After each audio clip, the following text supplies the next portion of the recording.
No one expected the night to end in chaos, not even Jasmine Crockett. She walked into that studio like it was just another Thursday, just another round table of talking heads pretending to argue while really saying nothing at all. The kind of show where everyone already knows their lines before the cameras roll.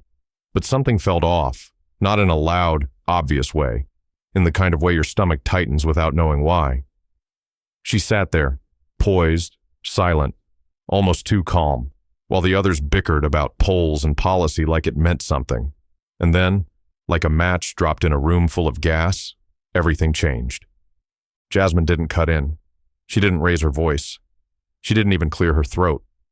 She just reached under the table, pulled out that slim black folder, and placed it on the table like a dare. That sound, the soft thud of it landing, was somehow louder than anything that had been said all night. For a second, no one moved. Then she opened it, slowly, deliberately. And inside were the papers that would turn the First Lady of the United States into a question mark the country couldn't stop staring at. No one breathed as she spoke. "If we're going to talk about integrity," she said, "then let's stop pretending some people are off limits." The words weren't angry. They were calm, cold, precise. The kind of calm that makes people nervous. The moderator froze. One of the panelists laughed, too loudly, too fake. But Jasmine kept talking, each sentence more specific than the last. Dates, names, dollar amounts, countries. She wasn't making accusations. She was reading receipts. And that's when it shifted, not just in the studio, but across the country. Somewhere in Washington, behind thick walls and bulletproof glass, Melania Trump's staff was watching the segment in real time. Phones lit up. Aides started whispering. Legal advisors were texting each other before Jasmine even finished her sentence. Melania wasn't watching the screen anymore. She was pacing, back and forth, fast, unraveling. Not because someone had lied about her, but because someone finally told the truth. And here was the twist no one saw coming. Jasmine had waited. She could have said something weeks ago, but she didn't. She let the silence speak first. She gave the system every chance to correct itself.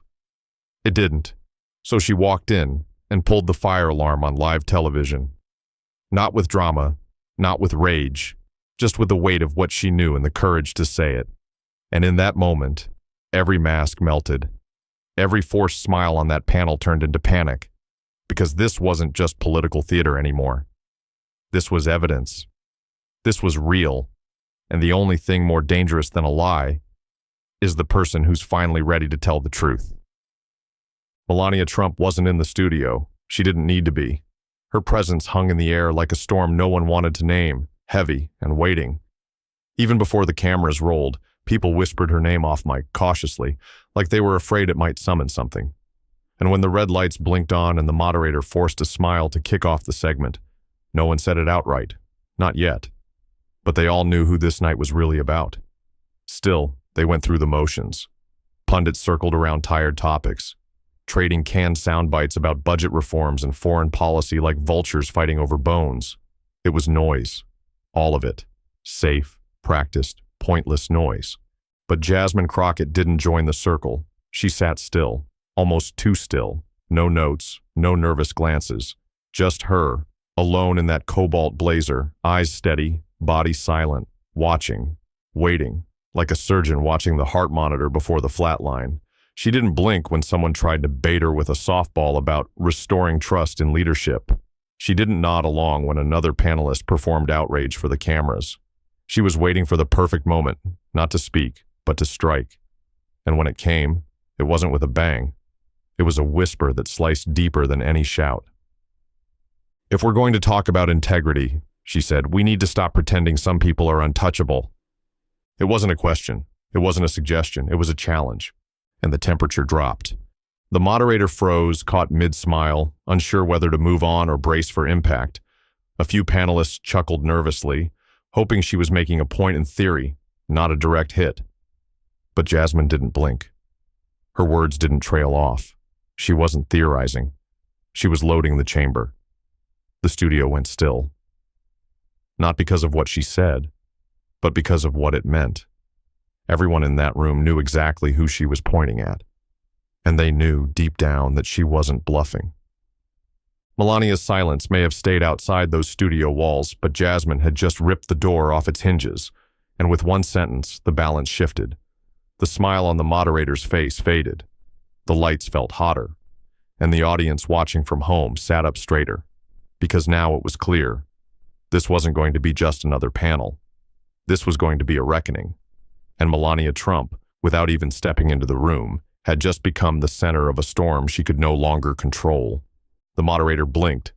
So did the others. Like a collective breath held too long, the room sat in suspended disbelief. No one knew where she was going, but Jasmine did, with the precision of someone who had rehearsed not the performance, but the silence that would follow. Her hand moved slowly, deliberately, as she reached into that black folder. Not a shuffle, not a scramble, a single purposeful pull. And when she slid that sheet across the table, it didn't just land, it landed like a verdict. One page, no color, no headlines, just ink and numbers, wire transfers, dates, company names that didn't belong on a document with a first lady's signature anywhere near them.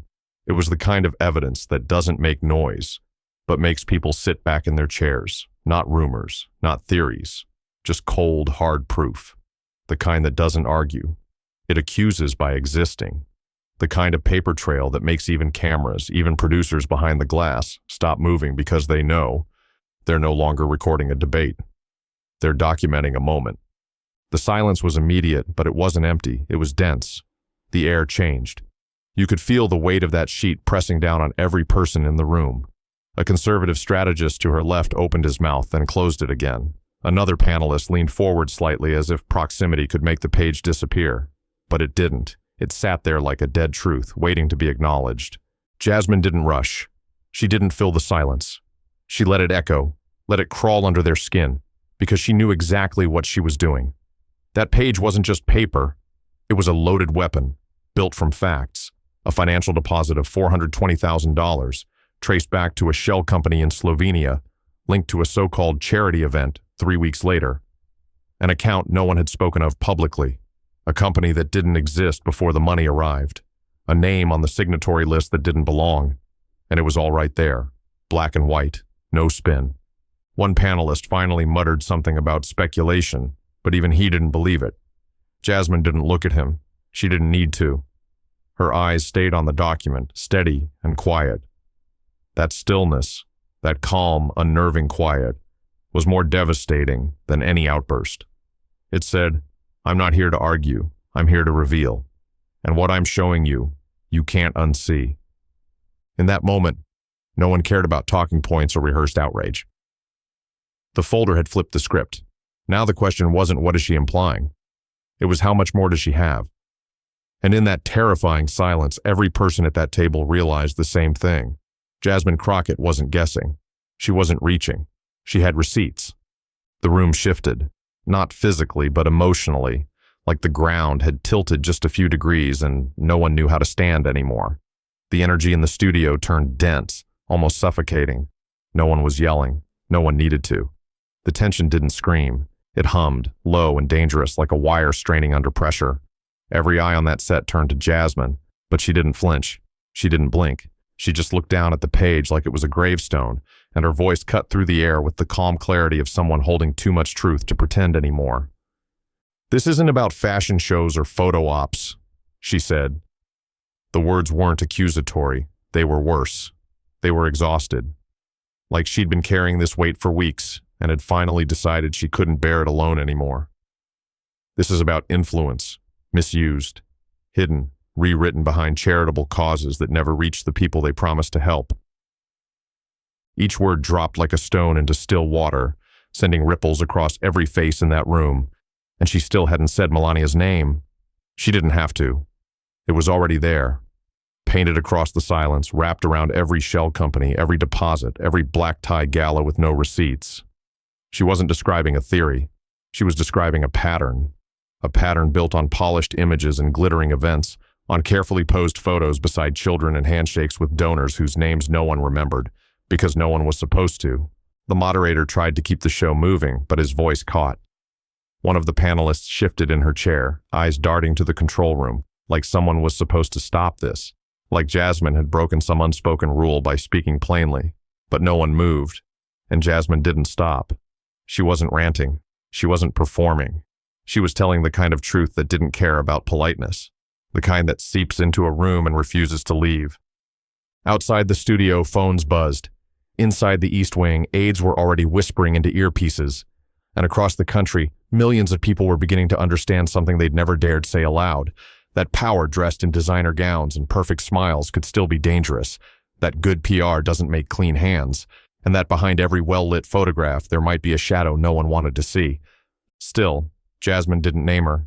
Not yet. Because she understood something fundamental. If you speak the truth clearly enough, the name reveals itself. And in that room, it already had. By the time Jasmine slid the second document across the table, the room wasn't tense anymore. It was trembling. The energy had shifted from awkward silence to something far more dangerous. Realization. That sheet of paper, barely thicker than a whisper, carried the weight of a truth that had been buried for years. It wasn't loud. It didn't need to be. The document was signed under a now-defunct nonprofit in Slovenia, a name that hadn't been spoken in public since it quietly dissolved without explanation. But Jasmine wasn't reaching into old history. She was dragging it into the present, holding it up like a mirror the whole room had been avoiding. The panelists weren't arguing anymore. They weren't pushing back or tossing out rehearsed talking points. They were squirming, shifting in their seats, avoiding Jasmine's eyes. Because every single person sitting around that table knew exactly who had been the face of that initiative. The glossy press release, the staged gala in Vienna, the viral photo of a beaming Melania Trump flanked by European donors and vague promises about children's education. It had all looked beautiful, and now it looked rotten. The silence wasn't out of respect. It was fear, the kind of fear that creeps in when the image no longer fits the story, when people realize they've been clapping for a curtain that's about to fall. The spotlight that had spent the last half hour bouncing between tax policy and immigration stats was now fixed. Not on Jasmine, not even on the paper, but on the implication. The First Lady, Melania Trump. For a moment, it felt like the air itself was holding its breath. Somewhere, a producer behind the glass muttered something into a headset. The conservative strategist beside Jasmine glanced down, pretending to take notes but clearly rattled. The moderator looked like he wanted to say something, anything, but found no footing. And Jasmine just sat there, calm as stone, watching them all. Because she knew what they were only just beginning to accept. This wasn't a political jab. This was a surgical strike. She had the receipts. And every new page she placed on that table wasn't just a document. It was a countdown. In homes across the country, people paused their dinners. They turned up the volume. In Washington, assistants were being pulled out of meetings. Lawyers were being called back into rooms. And somewhere in the East Wing, Melania Trump's phone was already ringing, because the truth Jasmine had unleashed was no longer just on paper. It was everywhere. Somewhere inside the East Wing, far from the cameras and the studio lights, the reaction wasn't calm, it wasn't measured. It wasn't the composed grace the public had come to expect from Melania Trump. No. What happened behind those thick doors was raw, frantic, and unfiltered. She wasn't just watching Jasmine Crockett on TV. She was unraveling with every word, with every document, with every pause Jasmine let hang in the air like a blade. Melania's carefully controlled world cracked a little more. Staff tried to contain it, but the truth always leaks. Later, sources would confirm what White House aides desperately attempted to bury, that Melania had locked herself in her private quarters the moment the segment turned from political theater to personal threat. The door slammed. The remote hit the wall. A tablet shattered on the floor. She screamed, not in pain, but in fury. And not just at what Jasmine had said, but at how undeniable it was. Because Jasmine didn't come to stir gossip or spark a headline. She came with evidence, hard, unforgiving, unforgivable proof. And that's what terrified Melania the most. Not the words, but the weight behind them. Not the accusation, but the accuracy. She'd survived rumors before. She'd brushed off tabloid noise, PR fires, and campaign controversy. But this wasn't noise. It was organized, precise. It was a slow-motion detonation laid out with the calm of someone who knew exactly where the cracks already were. Jasmine hadn't fired wildly. She had aimed, and she had hit the mark. Panic settled into the hallways. Staffers spoke in hushed tones. Phones were pulled out mid-conversation, and calls started going out to legal advisors, PR teams, and family loyalists. Melania wasn't taking interviews. She wasn't posting on social media. She wasn't even denying anything. She was pacing, back and forth, across polished marble floors, now echoing with the sharp snap of her heels and the shallow breath of someone who realizes the lie she's been living may not hold for much longer. Behind the locked door, she kept asking the same question. How does she know? How does Jasmine know about that wire transfer from Slovenia? About the holding company? About the initiative they promised would launch but never did? Melania had spent years building an image, dignified, silent, above the noise. She never wanted to be in the trenches. She wasn't made for scandal. But Jasmine had dragged the truth out from under the silence, and now Melania was standing in it. And the worst part? She couldn't even claim it was all a lie, because Jasmine hadn't speculated. She hadn't suggested. She had shown, line by line, transfer by transfer, name by name. Melania knew the real threat wasn't just the documents. It was the calm face delivering them, the controlled voice, the unwillingness to back down. Jasmine wasn't bluffing, and Melania Trump was running out of places to hide. Back on set, the moderator shifted in his chair, his throat tightening as he reached for the script he no longer believed in. The room had turned radioactive, and he knew it. He tried to pivot, bring up another topic, deflect with a policy question, maybe toss it to another panelist for a forced chuckle or some off-topic commentary. Something, anything to pull the heat away from the rising fire Jasmine Crockett had just lit. But Jasmine wasn't done. She didn't even glance in his direction. She leaned forward, elbows to the table, her voice steady, her tone surgical. You could feel the moment stiffen. The studio lights didn't just shine. They burned. People have built careers off silence, she said. The words weren't shouted. They didn't need to be. Her voice carried the weight of a decade's worth of things left unsaid, off being polite in the face of power. One panelist looked away. Another shifted her papers as if trying to disappear behind them. But Jasmine wasn't speaking to them anymore. She was speaking to the camera, to the people watching at home, to the ones who'd been told their whole lives that questioning the powerful was disrespectful, that truth should be whispered, not declared. Her eyes locked onto the lens like it was a confession booth. But silence is not respect, she continued, her voice tightening. Silence is complicity. It hit like a hammer. There was no laughter now, no clever comebacks, no talking points. Just a room full of people suddenly aware they were witnessing something irreversible. Then, like dropping the final piece of a puzzle that everyone had already seen forming, she said the name, Melania Trump. She didn't say it with venom. She said it like a fact, like a surgeon naming the source of the infection. And the silence that followed wasn't stunned, it was ashamed. Because every person in that room had known where this was going, but no one else had the spine to say it. They were too scared, too trained, too used to smiling for the cameras while hiding from the truth. But Jasmine had broken the script. She'd flipped the table. In that single moment, the whole panel became irrelevant. The show became something else entirely. This wasn't politics anymore. This was reckoning. Real, raw, public accountability in a room built for performance. She wasn't grandstanding. She was exposing. One name, one sentence, and the entire country tilted with it. Melania Trump. Not a myth. Not a symbol. Not an untouchable. A person. Now implicated, no longer insulated, brought into the light by someone who refused to keep pretending. Jasmine didn't blink. She didn't flinch. Because she knew that once you say the name, everything changes. And once it's said with proof behind it, there's no putting it back in the folder. That was when the internet exploded. Not with noise, with precision. Jasmine didn't just trend, she detonated. Within minutes of her speaking Melania Trump's name and sliding those papers across the table, the digital world ignited like a wire that had been waiting for a single spark. The clip, just 20 seconds of her calmly laying out transaction records, spread like fire across every platform that had ever hosted a truth too dangerous for prime time. No theatrics, no shouting, just one woman with documents and the courage to read them out loud. Twitter turned into a war zone. Hashtags like #truthfolder, #first lady funds, and #receipt queen dominated the top trends globally. Commentators, influencers, and everyday users started splicing the footage into slow-motion edits, overlaying Jasmine's calm voice with dramatic orchestral music, turning what had been a quiet panel into a digital battle cry. TikTok creators with millions of followers broke down the paper trail frame by frame.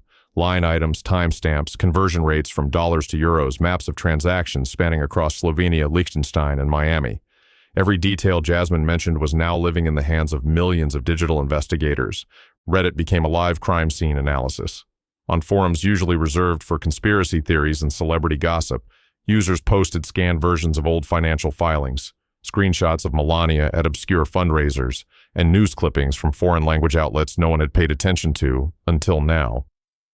Threads exploded with theories, timelines, confirmed facts, and user-generated infographics. A dedicated subreddit popped up within an hour, r/Melania Money Trail. It had over 40,000 members by sundown. YouTube channels pivoted mid-content to cover the breaking story. Political vloggers, finance analysts, even beauty influencers paused their usual routines to ask the same question. Is this the moment everything changes? Jasmine's clip wasn't just playing on political channels. It was showing up on sports feeds, lifestyle reels, even language learning pages with subtitles breaking down every sentence for viewers around the world. This wasn't content, it was a shift in public consciousness. And that's when it became clear. It wasn't a theory anymore. It wasn't some distant idea about hidden money or whispered corruption. It was real. It was now. Jasmine hadn't asked the world to believe her. She had shown the truth, and the world took it from there. No PR machine could stop it. No press secretary could rewrite it. It didn't matter if the White House stayed quiet. The noise was already deafening.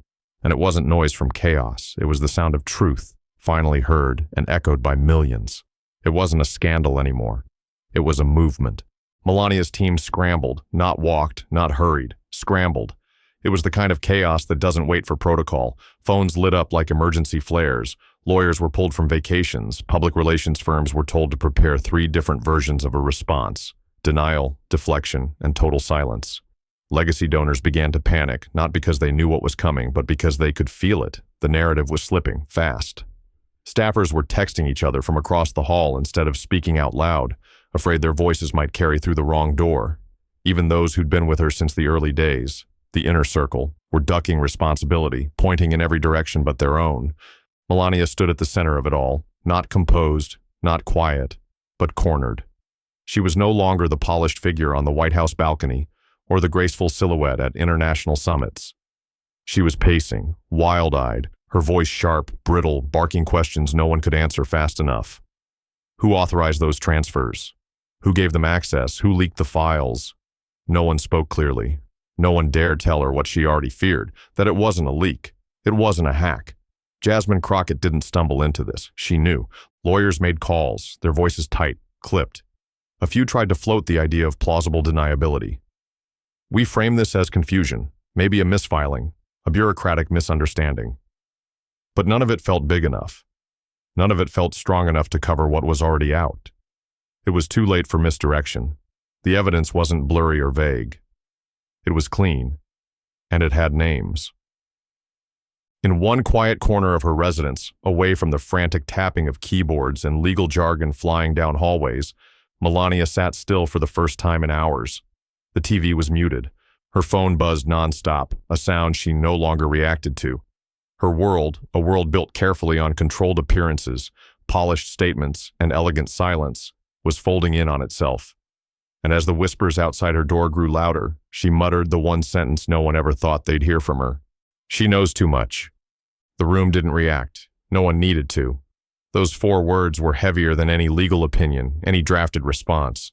They weren't just an admission of fear. They were a quiet confession, not of guilt, but of powerlessness. Jasmine Crockett hadn't just found something. She had exposed a system. And Melania knew that once that curtain was pulled back, it wouldn't just be her name that unraveled.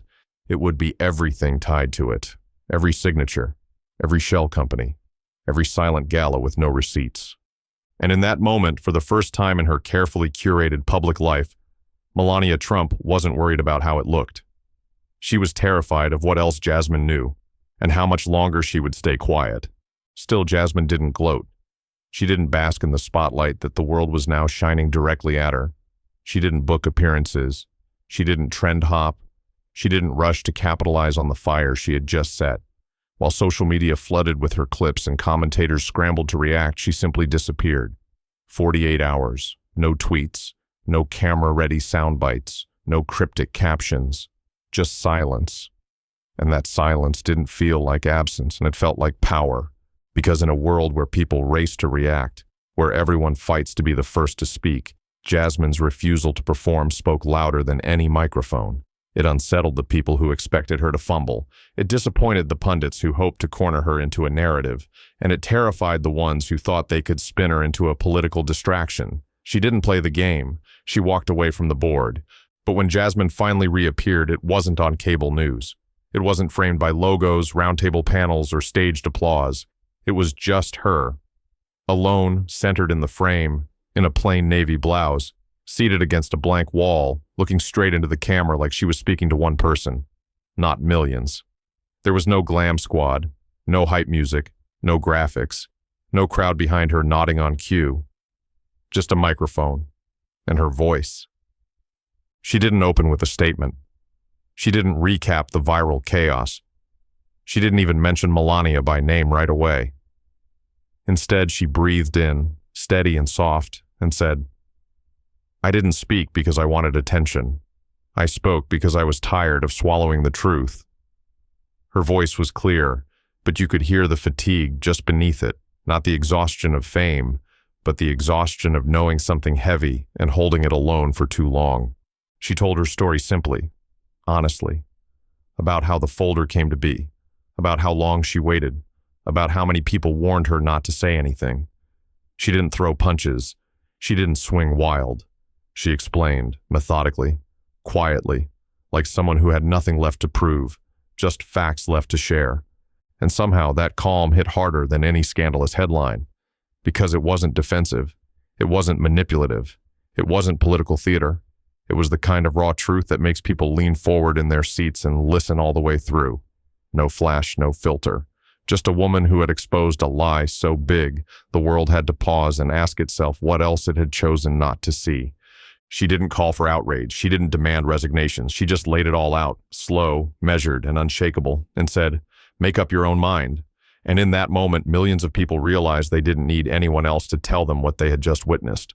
They believed her, because she didn't ask them to. "I didn't speak out because I wanted to," she said, her voice steady, without theatrics or drama. "I spoke out because I couldn't pretend anymore."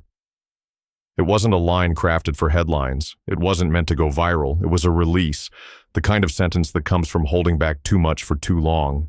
She sat there, shoulders square, back straight, not defensive, not angry, just honest. And as the words left her lips, they carried more than explanation. They carried history, not just hers, but the stories of every person who ever saw something wrong and was told to look away. Because I've seen too many powerful people do too much damage under the veil of doing good. She paused. Not for effect, but because she needed to. The silence wasn't empty. It throbbed. She wasn't performing. She wasn't trying to convince anyone. She was remembering, recalling the charity events that looked like galas, the handshakes that felt more like transactions, the speeches that promised change and delivered silence, and the faces, always smiling for the cameras, while behind the scenes money moved, people disappeared, and questions were dismissed before they were even asked. Her voice didn't crack. Her hands didn't shake. She didn't shift in her seat or glance nervously off camera. But her eyes told the whole story. They didn't sparkle. They didn't harden. They just sat there, heavy like they'd seen too much. They held the weight of every document in that folder, every unanswered email, every late-night call she didn't return because she knew the truth and couldn't unknow it. And in that moment, no one watching could say it was just politics. No one could say she was just grandstanding, because this wasn't about party lines. It wasn't about scandal. It was about a woman standing in the middle of a system built to shut her up and choosing finally to say enough. It wasn't courage in the way people usually celebrate. It wasn't loud or cinematic. It was quiet, raw, tired, but resolute. She didn't blink away the pressure. She didn't fold under the backlash. She sat in it, all of it, and told the truth anyway. And it was that quiet conviction, that worn but unshakable resolve, that broke through the noise. Because sometimes, what makes someone powerful isn't how loudly they speak, but how deeply they believe what they're saying. And Jasmine Crockett believed every word. She talked about her parents, not as a political anecdote, not as a campaign slogan, but as the compass she still followed. Her mother, who cleaned houses 6 days a week, sometimes more, who came home with cracked hands and aching feet but never missed a school play or a Sunday dinner. Her father, who worked 2 jobs until his knees gave out, who taught her that dignity didn't come from what you had, but from how you carried yourself when no one was looking. Jasmine didn't romanticize their struggle, she honored it. She told the truth about what it meant to grow up knowing bills came before birthdays, and that speaking up often came with consequences you couldn't afford, but you did it anyway because silence was more expensive in the end. She talked about what it means to serve, not to hold office, not to have a title or sit behind a desk with your name on the door, but to serve, to carry the weight of other people's pain even when no one's watching, to represent voices that have been shut out for generations. She didn't quote laws or policies or poll numbers. She spoke from the gut, from the places in her life that politics had never touched but injustice had always known. And then she said it, the sentence that made the world freeze mid-scroll, that stopped TikToks, muted reels, and made timelines go silent just for a moment. A sentence too honest to be dismissed, too sharp to be softened. If this had been anyone else, she said, we'd already be having hearings. But because she married into a name, we were told to look the other way. I didn't. It wasn't said with bitterness. It wasn't said with anger. It was said like a verdict, clear, firm, and irreversible. And in that moment, the weight of her words hit harder than any headline, because everyone knew she was right. If this story had involved anyone without power, without wealth, without connections carved into marble in D.C., the response would have been swift, ruthless, unforgiving. But because the name was Trump, because the face was familiar, because the image was polished, people looked away. They let it slide. They told themselves it was beneath them to question. And in doing so, they became part of the silence. But Jasmine didn't. She stood up in a room built to make her sit down. She called out a name people whispered behind closed doors but dared not say in public. She dropped receipts when others brought excuses, and when given the choice to blend in or break the pattern, she chose to speak. And the world, for the first time in a long time, listened, not because they were told to, but because they needed to. Because the truth didn't come in a wave of noise. It came in one voice, steady and tired, refusing to let injustice hide behind last names any longer. It wasn't just the left that reacted. This time the impact broke through the usual partisan shields. It reached the places no one expected, the quiet middle, the skeptical centrists, the people who usually roll their eyes at political drama and scroll past it. But this wasn't noise. This wasn't spin. This was a woman with documents, naming names, and speaking with a kind of moral clarity that made even the most disengaged stop and pay attention. Independents leaned in. Not because they had an agenda, but because something about Jasmine's delivery didn't feel rehearsed. It felt necessary. And then came the murmurs from the other side. Conservatives, not all, but enough to matter, started asking the one question that cracked the surface of their own narrative. Why hasn't Melania denied any of it? Not on TV, not in a live stream, not in a press conference with the First Lady standing behind a podium with the seal of the United States. Nothing. Just a vague statement from an anonymous staffer. A carefully worded paragraph that said everything and absolutely nothing at the same time. Why issue that kind of response if the evidence is fake? Why stay quiet if what Jasmine revealed is so off base? Why let a congresswoman become a household name overnight without challenging her, confronting her, refuting her? These weren't questions coming from opposition research. These were coming from veterans, donors, right-leaning journalists, even suburban voters who had once applauded Melania's grace and now couldn't understand her silence. Cable networks tried to cover it without fanning the flames, but even they couldn't ignore the fracture. One host on a conservative morning show stumbled through a segment where he read parts of Jasmine's document aloud, then went uncomfortably quiet when his co-host asked, "Do we have any proof she's wrong?" The answer wasn't yes. It wasn't no. It was silence. And silence, in politics, is louder than a scream. And what followed was even more telling. Articles stopped using the word allegation and started saying evidence. Analysts stopped spinning the story as a political stunt and began calling it potentially explosive. Even conservative think tanks, the ones normally allergic to anything critical of the Trump name, published short, cautious statements acknowledging the seriousness of the documents revealed. One headline on a center-right editorial read, "The First Lady's silence is not a strategy. It's a statement." That's what it became. A statement. Not from her, from the absence of her voice, from her unwillingness to meet Jasmine's facts with anything more than a third-person dismissal. And the longer she waited, the more people filed from every side of the aisle and began to ask the same thing Jasmine had asked with just one folder. If you have nothing to hide, why are you hiding? And that question, not shouted, not forced, began to echo louder than anything else. That pressure didn't fade. It thickened, like smoke that no longer came from fire, but from something burning quietly beneath marble floors and designer silence. It built day by day, headline by headline, and whisper by whisper. Reporters didn't move on, they moved in. Every unanswered question in Jasmine's file became a new thread to pull. And as they pulled, things began to unravel, not dramatically, but methodically, like seams coming apart in a dress that once looked flawless from a distance. They dug deeper. They called foreign ministries, requested records, translated tax documents from countries most Americans couldn't pronounce, and slowly the shape of it started to form. Silent nonprofits. Foundations that claimed to serve education or health or children, but had no schools, no hospitals, no kids. Charities that held glittering galas at five-star resorts, collected millions in wire transfers, and never filed post-event financial disclosures. One by one, the faces in the photos, the guest lists, the honorary chairs, the glossy programs, pointed back to one name, Melania. And her name didn't fade with the news cycle.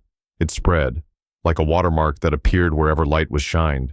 It turned up on blogs, not fringe conspiracy pages, but respected investigative platforms. It appeared in legal documents quietly filed overseas and in archived news articles that no one had read at the time because no one had bothered to look that closely, until now. Her name moved from press releases to primary sources, from invitations to invoices, and from photos to financial trails. The pattern was no longer speculation, it was confirmation. Every reporter who found one thread found three more. A charity dissolved 2 years ago in Luxembourg, her name listed as founding advisor. An education initiative in Croatia with no website, no board, but listed as partnered with the Office of the First Lady. A donor group in Monaco that claimed to work on human rights issues, but whose funding history now included $800,000 in redirected contributions labeled event management costs. Every time her team tried to downplay one connection, two more surfaced.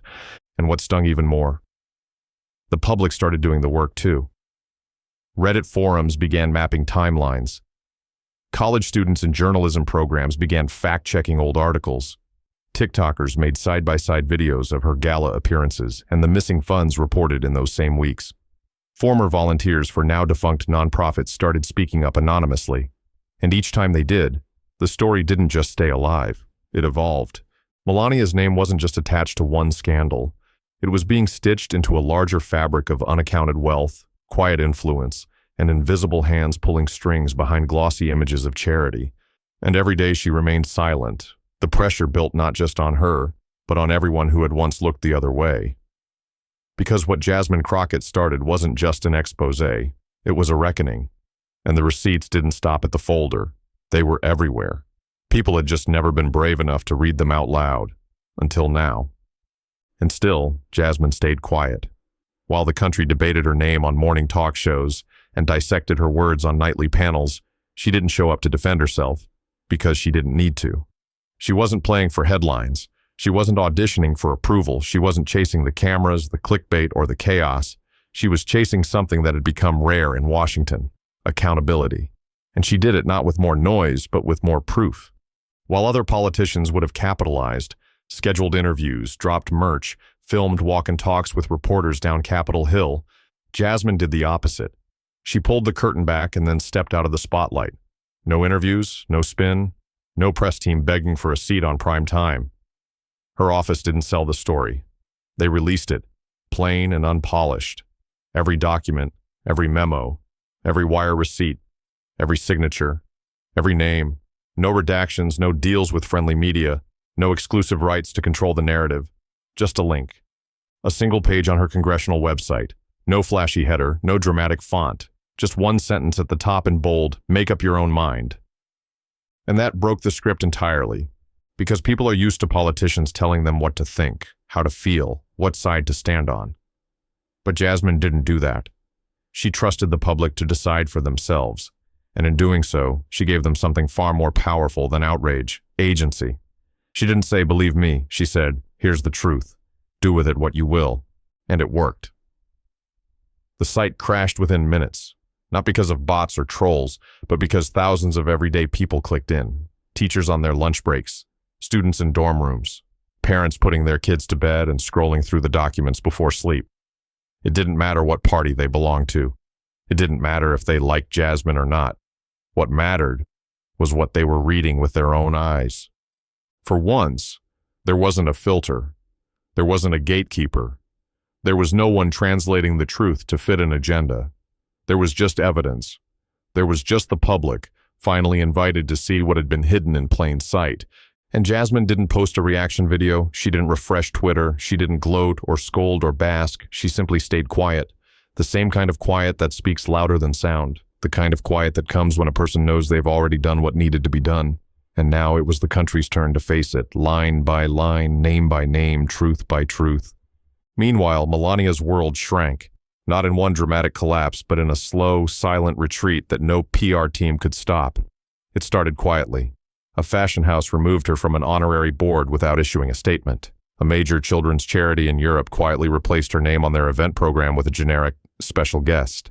Brands that once lined up to attach themselves to her image, graceful, controlled, apolitical, began pulling back, not with press releases, but with absence. Invitations stopped coming. Endorsements quietly expired. Longtime allies who had once defended her with carefully crafted talking points began letting her calls go to voicemail. And the most haunting part, Jasmine never told them to. There was no boycott, no call to cancel. Jasmine didn't ask for reputations to crumble. She didn't demand that doors close.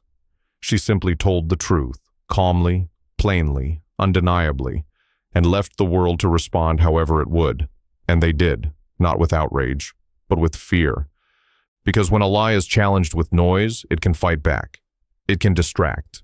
It can spin and scream and point fingers.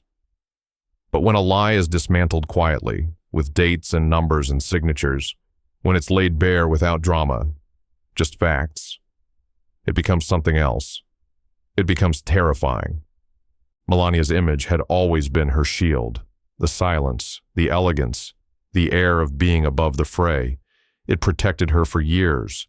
But now that same silence was working against her, because when Jasmine spoke, she didn't call her names, she didn't insult her, she didn't attack her fashion, her past, her marriage. She dismantled the structure around her, and when that happened, the silence became suspicious. The poise became distance. The grace became avoidance. Donors pulled back not because they knew everything, but because they no longer trusted anything. Events were canceled not because of protest, but because no one wanted to take the risk of being next to a scandal that hadn't finished unfolding. The same people who once praised Melania's restraint were now questioning whether it was just a polished form of complicity. And as the invitations faded, as the partnerships dissolved, Melania began to feel it. Not just the consequences of Jasmine's folder, but the weight of having built a legacy on being untouchable. Because now people were touching it, looking at it, questioning it. Not because Jasmine demanded punishment, but because Jasmine did something far more dangerous. She told the truth without flinching. And in a world built on appearances, truth without performance is the most terrifying thing of all. People tried to smear Jasmine the moment they realized they couldn't silence her. The attacks came fast, clumsy, and familiar, straight from the same old playbook used against every woman who speaks too clearly, too boldly, too unapologetically. They called her divisive, as if naming the truth was what broke the country, not the rot beneath it. They labeled her a political climber, desperate for relevance, clawing for attention, as if exposure could only be motivated by ego, not by principle. Some branded her a fame seeker, a woman drunk on the spotlight, turning government into theater. But they forgot one thing. Jasmine didn't chase the spotlight. She lit it, aimed it, and then walked out of it. For every insult hurled, there were a dozen more messages that poured in, quiet, unfiltered, unprompted, not from politicians or blue check marks, but from the people who don't get quoted on talk shows, from teachers who'd been told to stay neutral even when neutrality protected lies, from mothers who raised daughters to speak but were afraid of what might happen if they actually did, from immigrants who saw in Jasmine a courage that reminded them of why they came here in the first place, from students who finally saw someone speak truth not just to power but through it. These messages weren't polished. They weren't politically correct. They were raw, real. One woman wrote, "I've kept my mouth shut at work for years. Thank you for reminding me it doesn't have to stay that way." Another said, "I'm not into politics, but I know bravery when I see it." Some came in broken English, some in fluent outrage, all of them echoing the same thing. Finally. Someone said it. Finally. Someone didn't blink. They weren't cheering for a scandal. They were responding to something deeper, the rupture of an old unspoken rule that if someone is rich enough, powerful enough, married well enough, they are untouchable. Jasmine broke that rule, not with rage, not with spectacle, with receipts, with a calm voice and a folder full of facts. And because of that, she became more than a congresswoman. She became a symbol. Not perfect, not polished, but necessary. Because she didn't just say what people had been too afraid to say. She said what they'd whispered for years behind closed doors, around dinner tables, in dorm rooms, in break rooms, and in group chats filled with silence. That privilege should never be confused with innocence. And now, it never will be again. By the end of that month, the entire conversation had shifted. Not just in political circles or media studios, but in kitchens, classrooms, barbershops, and break rooms across the country. The talking points that once defined Melania Trump, her wardrobe, her poise, her accent, her carefully curated image of restraint, had all been stripped away. They no longer mattered. No one was reposting photos of her in designer heels or praising her for staying out of political messes. Because this wasn't about appearances anymore. It wasn't about the brand. It was about the structure beneath it, the one no one wanted to look at until Jasmine made it impossible to ignore. The narrative had cracked wide open. The questions being asked weren't soft or symbolic. They were systemic. What are the rules when your name carries more protection than your actions deserve? What lines do we pretend not to see when power wears pearls and speaks quietly? Who benefits from our silence, and how long have we let it happen because it was easier than confronting the truth? The discussion had left the realm of tabloid gossip and entered something deeper, more dangerous for those in power. Accountability. Not just for Melania, but for the institutions that enabled her. For the nonprofits that never filed disclosures. For the donors who looked the other way. For the agencies that approved shady partnerships because a First Lady's name was attached to them. The scandal stopped being about money. It started being about permission. How much wrongdoing we're willing to excuse when it comes dressed in elegance and diplomacy. And the most unsettling part? People began realizing this wasn't an anomaly. It was a blueprint. A long, quiet tradition of privilege shielding itself behind grace. Of rules bending in the direction of the well-connected.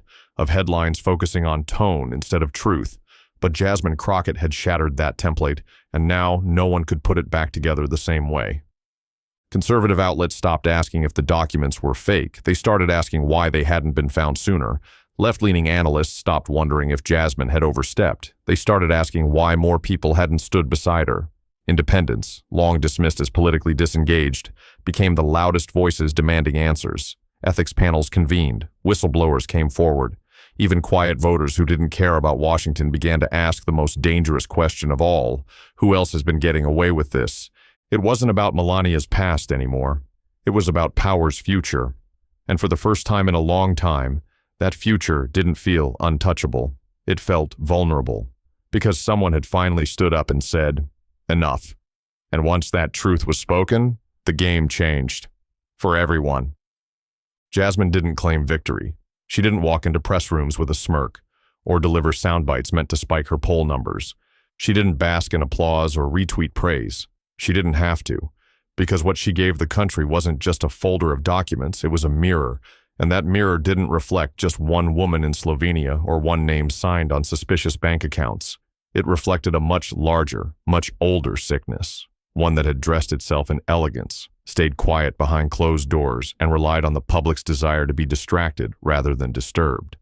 What Jasmine laid out wasn't gossip, it wasn't petty politics or another headline in a news cycle hungry for outrage. It was a reckoning. It was a line in the sand, not just for Melania Trump, but for a nation conditioned to accept polished veneers as proof of virtue. Her words didn't come wrapped in anger or bitterness. They came with clarity. They asked something so simple, it became uncomfortable. What truth have you been choosing not to see? And that question wasn't just for viewers or voters. It was for the media outlets that had spent years highlighting outfits instead of ethics. For politicians who clapped for decorum but never checked the paperwork. For agencies that approved funding because the right last name was stamped on the letterhead. For everyone who had ever seen something suspicious and told themselves, it's probably nothing. Jasmine didn't tell them what to think. She just gave them the information and the silence to think in. And in that silence, the country had to face something much harder than scandal. It had to face itself. Because Jasmine wasn't chasing a headline.